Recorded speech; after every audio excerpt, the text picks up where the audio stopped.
Hello everyone, मैं Saurabh Dubey magnet brains Hindi medium पर आपका स्वागत करता हूं। उम्मीद करता हूं बहुत बढ़िया होंगे। और आज हम करने वाले हैं पाठ 10 हीरोन का सूत्र, जिसमें हम देख रहे होंगे बहुविकल्पी प्रश्न। स्टार्ट करने से पहले एक छोटी और जरूरी बात आपके लिए, जैसा कि आपको पता है मैग्नेट ब्रेन्स प्रोवाइड करता है high quality education with fully organised complete course and daily practice problems के साथ। यहाँ हिंदी मीडियम विद्यार्थियों को मिलती है 6ठी से लेकर 12वीं क्लास तक की सारी क्लासेज, और वहीं इंग्लिश मीडियम स्टूडेंट्स को मिलती हैं KG to 12th सारी क्लासेज बिल्कुल फ्री ऑफ कॉस्ट। मतलब इन क्लासेस को देखने के लिए आपको किसी भी प्रकार का कोई भी पेड सब्सक्रिप्शन वगैरह नहीं करना पड़ता है। ये सब कुछ आपको बिल्कुल निःशुल्क प्रोवाइड किया जाता है। तो जरूरत है जबरदस्त मेहनत करने की। ये सब कुछ आपको यूट्यूब पर बिल्कुल फ्री ऑफ कॉस्ट अवेलेबल है। तो जबरदस्त मेहनत करेंगे और अपने आने वाले एग्जाम में एक बेहतर स्कोर लेकर आएंगे। इसी के साथ आप ग्रैब कर सकते हैं ई नोट्स और ई बुक्स, जिसका लिंक नीचे डिस्क्रिप्शन बॉक्स में दिया गया है। और मैं आपको बताना चाहता हूं कि हम यहां पर UP board, Bihar board, MP board, Rajasthan board और दिल्ली बोर्ड, इन सभी बोर्ड्स की बेहतरीन तैयारी करवाते हैं। तो आ जाओ देखते हैं क्वेश्चन नंबर 1। ये इसमें से जितने भी कॉन्सेप्ट हैं वो हमने NCERT किया था, उस टाइम पे सारे कॉन्सेप्ट देख लिया था। इसमें ज़्यादा कॉन्सेप्ट है भी नहीं, छोटा चैप्टर है, स्कोरिंग चैप्टर है। तो यहाँ से आपका एक भी नंबर कटना नहीं चाहिए। अक्सर यहाँ से हमें क्वेश्चंस अपने एग्जाम में देखने को मिल जाते हैं, और वो भी बड़े ही आसान से। आइए देखते हैं किस प्रकार के क्वेश्चंस यहाँ से बहुविकल्पी प्रश्नों में पूछे जा सकते हैं। क्वेश्चन नंबर 1 बोल रहा है हीरोन के सूत्र से त्रिभुज का क्षेत्रफल under root S, S - A, S - B, S - C है। इसमें S क्या है? तो हमने देखा था कि जो त्रिभुज का परिमाप होता है, जो किसी भी त्रिभुज का परिमाप होता है, चाहे वो कैसा भी त्रिभुज हो, तो परिमाप का फॉर्मूला हमें आता है। परिमाप का फॉर्मूला होता है दोस्त कितना? A + B + C। मतलब कोई अगर त्रिभुज है आपके पास और उसकी तीनों भुजाएं कितनी हैं, A, B और C, तो इसके तीनों भुजाओं का योगफल जो होता है वो उसका परिमाप होता है। अगर मैं बात करूं अर्ध परिमाप की, अर्ध परिमाप क्या होता है? परिमाप का आधा, जिसको हम स्मॉल s से डिनोट करते हैं, सेमी पेरीमीटर। इसको इंग्लिश में क्या बोलते हैं? Semi perimeter. सेमी का मतलब आधा, पेरीमीटर का मतलब परिमाप, सेमी पेरीमीटर।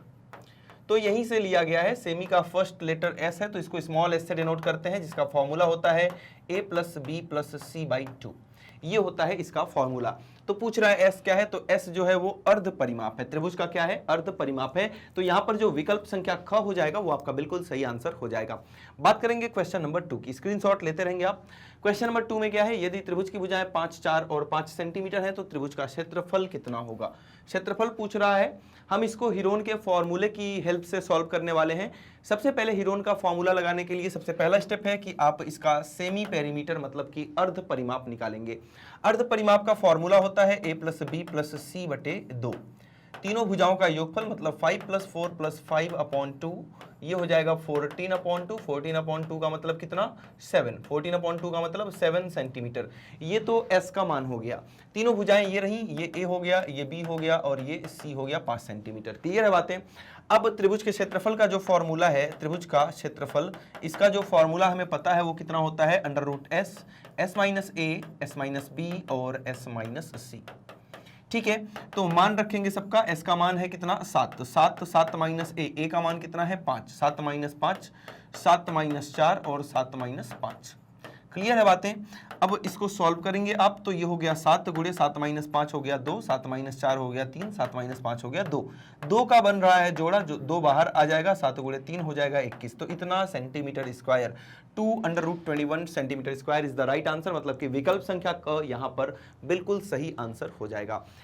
तो इसमें कुल मिला के अगर किसी भी त्रिभुज का क्षेत्रफल आपको हीरोन के सूत्र के माध्यम से निकालना है तो इसमें दो चीजें निकालेंगे। दो फॉर्मूला होता है इसका केवल और केवल। पहला फॉर्मूला अर्ध परिमाप का होता है और दूसरा फॉर्मूला कौन सा होता है? त्रिभुज का क्षेत्रफल का। तो ये दोनों चीजें आप याद रखेंगे। आगे बढ़ते हैं और बात करते हैं क्वेश्चन नंबर 3 का। इसमें दिया है एक समकोण त्रिभुज की दो भुजाओं में से प्रत्येक की लंबाई 1 सेंटीमीटर है। एक समकोण त्रिभुज है आपके सामने। इसमें सबसे बड़ी भुजा कौन सी होती है? कर्ण। सबसे बड़ी भुजा कर्ण है, तो कर्ण तो ये तो सबसे बड़ी भुजा हो गई। ये वाली भुजा सबसे बड़ी होती है, मतलब इन दोनों से बड़ी। तो दो अगर बराबर भुजाएं हैं तो वो कौन कौन सी हो सकती हैं? सर, बची हुई भुजाएं आपस में बराबर हो सकती हैं। मतलब ये दोनों भुजाएं आपस में क्या हैं? बराबर हैं। क्वेश्चन में दिया है कि जो दोनों भुजाएं बराबर हैं वो 1 सेंटीमीटर का है। 1 सेंटीमीटर का ये है और 1 सेंटीमीटर का ये है। मान लिया इस त्रिभुज का नाम क्या है? ABC। अब आपको दो भुजाएं पता है, तीसरी भुजा नहीं पता है, तो आप पाइथागोरस प्रमेय के अनुसार तीसरी भुजा भी निकाल सकते हैं। इसमें हम पाइथागोरस थ्योरम लगाएंगे। पाइथागोरस थ्योरम क्या कहता है दोस्त कि सबसे बड़ी भुजा AC का स्क्वायर जो होता है शेष भुजाओं के वर्गों के योगफल के बराबर होता है। मतलब कि AB का वर्ग प्लस BC का वर्ग। AC का वर्ग हो जाएगा, AB 1 है तो 1 का वर्ग, BC भी 1 है तो 1 का वर्ग 1 1 2 हो गया, और AC कितना आ गया √2। कितना आ गया? √2 आ चुका है, ये वाला √2 सेंटीमीटर, है ना। वैसे इसकी जरूरत नहीं थी √2 सेंटीमीटर निकालने की। आपके इंफॉर्मेशन के लिए मैंने बता दिया कि अगर 2 भुजाएं हैं तो आप तीसरी भुजा इस प्रकार से निकाल सकते हैं। अब बात यह है कि ये तो चलो हमने समझ लिया सर, ये एक्स्ट्रा इंफॉर्मेशन थी, ये बात हमने समझ लिया। यहां पर क्या पूछ रहा है? त्रिभुज का क्षेत्रफल ज्ञात कीजिए। 2 विशेष प्रकार के त्रिभुज बताऊंगा जिसको आप डायरेक्ट बिना हीरोन के फॉर्मूले के सॉल्व कर सकते हैं। पहली बात क्या, इसको हटा देता हूं मैं। पहली बात क्या, अगर कोई समबाहु त्रिभुज है आपके पास, अगर कोई समबाहु त्रिभुज है जिसकी तीनों भुजाएं आपको पता है, तीनों भुजाएं बराबर हैं, तो इसके क्षेत्रफल का फॉर्मूला होता है √3/4 A²। याद रखेंगे, ये डायरेक्ट निकाल पाएंगे, टाइम नहीं लगेगा, फटाफट से आपका आंसर आ जाएगा। इसी प्रकार से अगर कोई समकोण त्रिभुज है, अगर कोई समकोण त्रिभुज है तो समकोण त्रिभुज में एक लंब हो जाता है और दूसरा आधार। आप नीचे वाले को आधार लिख लो, आप लोगों की आदत है ना ये, तो ऐसा नहीं कि ये लंब नहीं हो सकता, ये आधार नहीं हो सकता, दोनों में से कोई भी लंब कोई भी आधार हो सकता है। क्लास 10th में जब आप जाएंगे तो इन चीजों को आप बढ़िया से समझ पाएंगे। अभी के लिए चलो आपके लिए आधार ये हो गया, लंब ये हो चुका है। तो यहां पर जो त्रिभुज का क्षेत्रफल का फॉर्मूला आता है, जो आपको याद भी है, 1/2 गुणे आधार गुणे ऊंचाई, 1/2 गुणे आधार गुणे ऊंचाई। तो यही जो लंब है यही किसका काम कर रहा है? यही आपका ऊंचाई का काम करेगा। तो इस प्रकार के त्रिभुज अगर आपके सामने हैं तो आप फटाफट से आंसर दे सकते हैं। जैसा कि यहां पर समकोण त्रिभुज है, इनमें ये 2 भुजाएं आपस में बराबर हैं, ये तो बराबर हो ही नहीं सकता, ये तो कर्ण है सर, ये तो कर्ण है, ये सबसे बड़ी भुजा होती है, तो ये तो बराबर नहीं हो सकता। तो कहने का मतलब ये वाली भुजा 1 सेंटीमीटर है और ये वाली भी भुजा 1 सेंटीमीटर है, तो इसका क्षेत्रफल कितना हो जाएगा? 1/2 गुणे आधार भी 1 है, ऊंचाई भी 1 है, तो इसका आंसर भी 1/2 सेंटीमीटर स्क्वायर हो जाएगा। कितना? 1/2 सेंटीमीटर स्क्वायर हो जाएगा। तो जितनी भी मैं एक्स्ट्रा इन्फॉर्मेशन दे रहा हूं उनको भी आप नोट बनाते चलेंगे, है ना। ऐसा नहीं कि बस टाइम काट लेना है और चीजों को बस देख के भूल जाना है, इनका नोट्स बनाते रहेंगे हमेशा। कभी भी मेरी क्लास अटेंड करेंगे आप तो आपके हाथ में कॉपी और पेन जरूर होनी चाहिए। बात करेंगे क्वेश्चन नंबर 4 की। यहां दिया है एक त्रिभुज की भुजाएं क्रमशः 11 सेंटीमीटर, 13 सेंटीमीटर और 16 सेंटीमीटर हैं, तब इसका क्षेत्रफल ज्ञात कीजिए।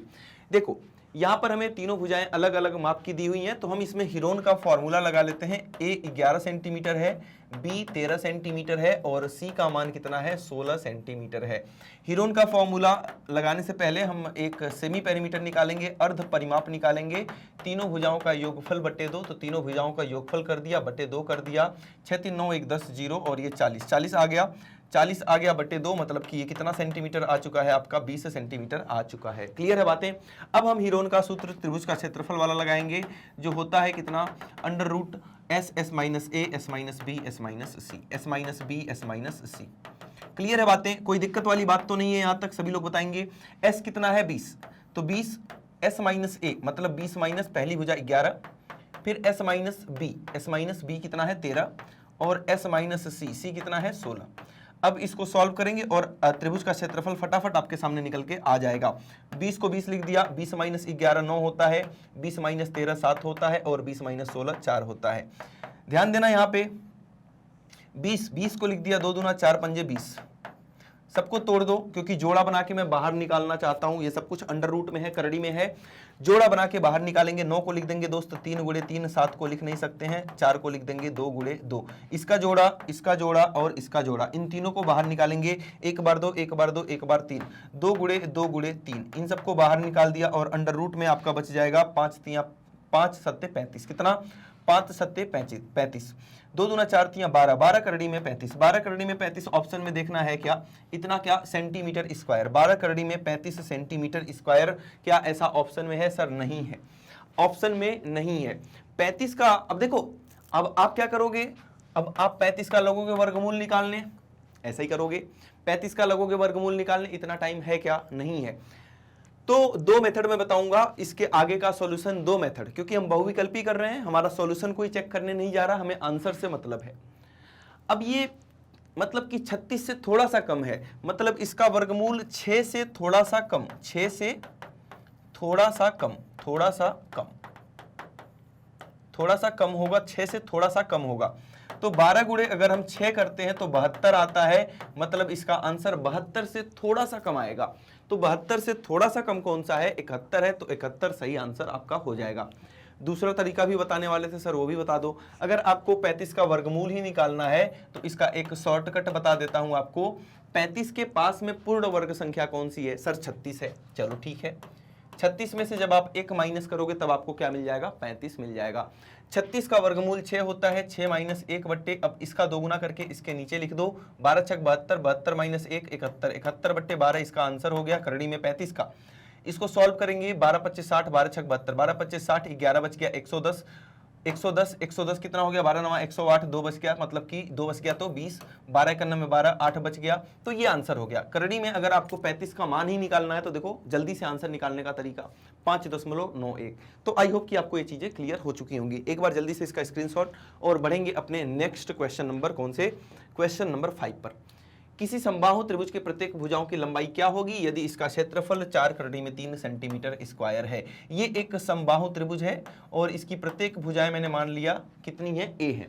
अभी आज ही थोड़ी देर पहले ही मैंने एक फॉर्मूला बताया था कि आपके पास अगर समबाहु त्रिभुज का क्षेत्रफल निकालना हो, समबाहु त्रिभुज का क्षेत्रफल, तो इसका फॉर्मूला हमारे पास निकल के आता है सर √3/4 ए स्क्वायर। कितना, ए क्या है, भुजा है, √3/4 गुणे भुजा का वर्ग, भुजा का वर्ग। तो यहां पर हमें क्षेत्रफल तो पहले से ही पता है कितना, 4 करड़ी में 3, 4√3, और इसका फॉर्मूला होता है √3/4 ए का वर्ग। √3 से √3 को उड़ा दिया, ये वाला 4 इधर आएगा तो 4 गुणे 4 बराबर ए स्क्वायर, मतलब ए स्क्वायर का मान 16 आ चुका है, तो ए का मान 4 आ जाएगा, है ना। ये जाएगा स्क्वायर उधर जाएगा, वर्गमूल हो जाएगा, 16 का वर्गमूल कितना, 4, मतलब ए का मान कितना आ चुका है, 4 सेंटीमीटर। तो यहाँ पर option number B is the right answer, option number B is the right answer. विकल्प संख्या ख जो है बिल्कुल सही आंसर हो जाने वाला है। बात करेंगे दोस्त नेक्स्ट क्वेश्चन नंबर 6 की। यहाँ क्या दिया है, किसी समकोण त्रिभुज का परिमिति, परिमिति जो होता है इसी को हम परिमाप भी बोलते हैं, तो दोनों नामों में कंफ्यूज नहीं होना है। तो परिमाप कितना है, 30 सेंटीमीटर है। यदि इसका कर्ण कितना है, 13 सेंटीमीटर हो, तब इसकी अन्य दो भुजाओं की माप क्या होगी। देखो ये क्वेश्चन फंसा देगा आपको, है ना, ये क्वेश्चन दोस्त फंसा देगा। परिमिति मतलब कि इसको मान लिया ए है, इसको मान लिया बी है, इसको मान लिया सी है। कर्ण आपको पहले से पता है कि 13 सेंटीमीटर है, कर्ण कितना है, 13 सेंटीमीटर है, ये बात क्लियर है। अब इसको बहुविकल्पी है, हम पूरा सॉल्व करने नहीं बैठेंगे, हमें आंसर से मतलब है। अब देखना पहला वाला ऑप्शन अगर 3 4 और 13 ले लिया, मान लिया ए और बी दो भुजाएं, तीसरी भुजा तो पता है ना आपको। अगर मैंने बोल दिया कि दो भुजाएं 3 है और 4 है, तीसरी भुजा कितनी, 13, क्या इन तीनों को जोड़ने पे 30 आ रहा है सर, 20 आ रहा है, तो पहला वाला ऑप्शन गलत। 6 और 8 ले लो, 6 + 8 + 30 13, मतलब तीनों भुजाओं का योग, एक भुजा दो भुजा तीसरी भुजा, क्या 30 आ रहा है, नहीं आ रहा है सर, ये भी गलत, ये भी गलत। 5 12 ले लिया, 5 12 ले लिया और 13 ले लिया, क्या 30 आ रहा है सर, आ रहा है, तो ये वाला ऑप्शन क्या हो जाएगा, सही हो जाएगा, ये वाला ऑप्शन सही हो जाएगा। और आपको पता भी होना चाहिए कि 5 12 और 13 से क्या बनता है, एक समकोण त्रिभुज। कैसे पता कि इससे समकोण त्रिभुज ही बनेगा, तो सबसे बड़ी भुजा का वर्ग जो होता है 169 हो जाएगा, 13 का वर्ग, वो बाकी की दो भुजाओं के वर्गों के योगफल के बराबर होता है। ऐसा कौन कहता है, मैं नहीं, पाइथागोरस कहते हैं, पाइथागोरस प्रमेय। 5 का वर्ग कितना, 25, 12 का वर्ग कितना, 144, क्या इन दोनों को जोड़ने पर 169 आ रहा है सर, आ रहा है। और जब आ रहा है, पाइथागोरस थ्योरम इसमें लग रही है, मतलब इन तीनों भुजाओं से क्या बनने वाला है, एक समकोण त्रिभुज बन जाएगा। क्लियर है बातें, बढ़ेंगे आगे, बढ़ेंगे क्वेश्चन नंबर 7 पर। यहां क्या दिया है, किसी समबाहु त्रिभुज में की भुजा, एक भुजा 4 सेंटीमीटर है, तब इसका क्षेत्रफल क्या होगा। भाई पागल मत बनाओ, समबाहु त्रिभुज की तीनों भुजाएं बराबर होती हैं तो तीनों ही बराबर हो जाएंगी 4 सेंटीमीटर के। अब हमें समबाहु त्रिभुज का क्षेत्रफल हमें याद है, क्या याद है, क्या याद करवाया था, √3/4 भुजा का वर्ग, √3/4 भुजा कितनी है, भुजा है सर 4, तो 4 का वर्ग 4 गुणे 4, एक 4 से एक 4 को उड़ा दिया और आंसर आ गया कितना, 4√3 सेंटीमीटर स्क्वायर, 4√3 सेंटीमीटर स्क्वायर। आ रही बात समझ में, कोई डाउट वाली बात है क्या, यहाँ पे जल्दी से देख के बताएंगे। बढ़ेंगे आगे क्वेश्चन नंबर 8 पर। ये रहा, क्या दिया है यहाँ पर, एक समद्विबाहु त्रिभुज का क्षेत्रफल इनमें से कौन सा होगा। अच्छा, यदि इसका आधार 4 सेंटीमीटर और दोनों भुजाएं जो बराबर हैं वो 8 सेंटीमीटर हों। कहना क्या चाह रहा, कहना चाह रहा है कि भाई एक ऐसा आपके पास समद्विबाहु त्रिभुज है। कैसा त्रिभुज? समद्विबाहु, जिसमें दो भुजाएं बराबर हैं और दोनों समान भुजाएं 8 सेंटीमीटर और 8 सेंटीमीटर की हैं, और जो असमान भुजा आधार है वो 4 सेंटीमीटर का है। इसी का क्षेत्रफल निकालना है। सर इसको ए बोल दिया, इसको बी बोल दिया और इसको सी बोल दिया, कोई दिक्कत? पहला स्टेप है अर्ध परिमाप निकालने का, मतलब कि एस निकालने का, जो होता है ए प्लस बी प्लस सी बटे 2। जोड़ दो तीनों को, 4 + 8 बटे 2, 8 दूना 16, 4 20 बटे 2, मतलब कि 10 सेंटीमीटर आ गया। क्या? अर्ध परिमाप। अर्ध परिमाप। त्रिभुज का क्षेत्रफल का फॉर्मूला क्या होता है? त्रिभुज का क्षेत्रफल जो होता है वो होता है आपका √S, S minus A, S minus B, S minus C, S minus B और S माइनस सी। कोई दिक्कत वाली बात है? नहीं है, एकदम बढ़िया। S का मान कितना? S का मान सर 10 बताया आपने। S माइनस ए, 10 माइनस ए कितना था? ए कितना था? कहाँ गया? ए है 4, तो 10 minus 4। S minus B, 10 minus B कितना है? बी है 8। S माइनस सी, तो 10 माइनस 8। इसको सॉल्व कर दो, आंसर आ जाएगा 10। 10 माइनस 4 6, 10 माइनस 8 2 और 10 माइनस 8 2। यहां पर आप देखेंगे 2 का जोड़ा बन रहा है, इसको तो पहले बाहर निकाल लो और इनको तोड़ दो। 2 पंजे 10, 2 पंजे 10 हो गया और 2 तियां 6 हो गया। 2 का जोड़ा फिर से बन रहा है, इसको भी बाहर निकालो। 2 × 2 और ये 5 × 3 15 हो गया, मतलब 4 करड़ी में 15 इज द राइट आंसर। 4 करड़ी में 15 centimetre square is the right answer, मतलब विकल्प संख्या ख बिल्कुल सही आंसर, बढ़िया आंसर हो जाएगा। जल्दी से इसका स्क्रीनशॉट लेंगे और बढ़ेंगे अपने नेक्स्ट क्वेश्चन पे, प्रश्न संख्या 9 की तरफ। ये रहा, यदि किसी समकोण त्रिभुज का आधार 8 सेंटीमीटर तथा इसका क्षेत्रफल 24 सेंटीमीटर है, तब इसका कर्ण क्या होगा? अच्छा ठीक है, बताते हैं अभी कर्ण क्या होगा। यहां देखो 1 नंबर का जबरदस्त क्वेश्चन, क्या है ये? 1 नंबर का जबरदस्त क्वेश्चन है ना, जबरदस्त क्वेश्चन है ये, बहुत ही बेहतरीन, मजा आ गया, इसको पढ़ के ही मजा आ गया मुझे। यहां देखो, यदि किसी समकोण त्रिभुज का आधार ये है 8 सेंटीमीटर, इसका क्षेत्रफल दिया है, इसका क्षेत्रफल आपको दिया है कितना? 24 सेंटीमीटर स्क्वायर। तो इसका कर्ण पूछ रहा है, सी का मान पूछ रहा है, कर्ण को मान लिया सी। ये है त्रिभुज ABC। ध्यान से देखना इसको, क्या खेल खेलने वाला हूं मैं इसमें।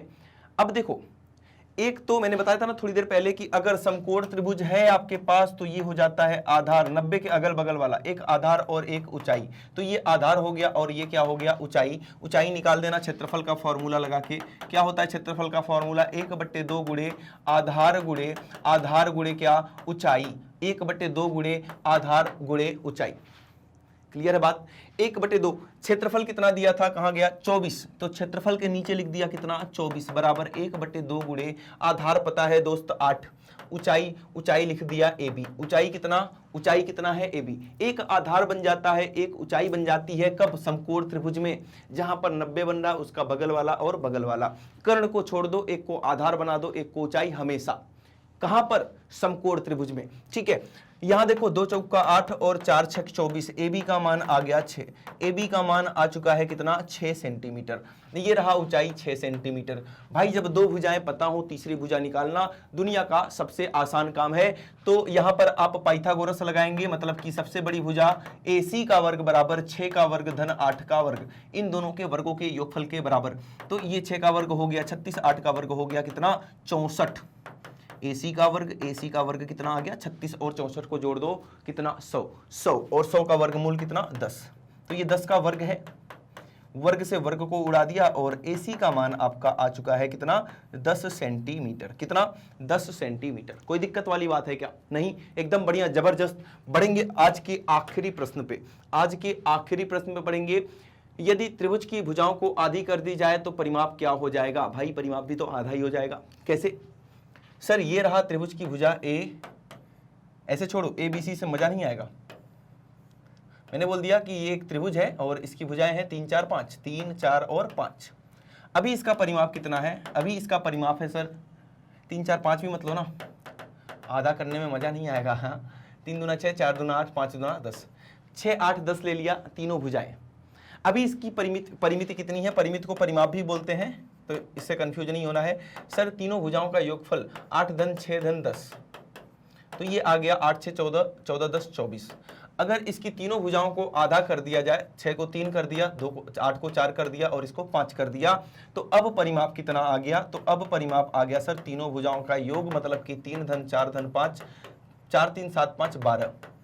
तो आपने देखा कि पहले परिमाप 24 आ रहा था, अब परिमाप 12 आ रहा है, मतलब भुजाओं को आधा करने पर परिमाप भी क्या हो जाता है? आधा हो जाता है। परिमाप भी क्या हो जाता है? आधा हो जाता है। आ रही बात समझ में? लेकिन ऐसा क्षेत्रफल में जरूरी है क्या, वो आप बताएंगे, ठीक है?